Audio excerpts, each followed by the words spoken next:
Guys, naniniwala pa ba kayo sa mga ganitong product na sinasabi nila na nakakapampalaki tayo ng breast at nakakapagpalaki din ng mga likuran natin?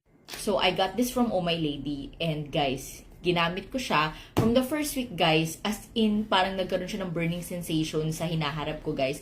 Yung parang kala mo, nahihirapan ka huminga, ganun.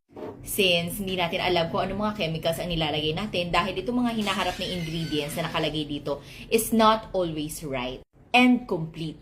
Di ba nga merong mga nadidiscover na mga mercury content sa mga product na pinapahid natin mga pampaputi na nangyayari is nagwo-worsen lang yung skin natin. So I got you guys, kung gusto nyo talagang lumaki ang hinaharap ninyo, you need to take orally guys.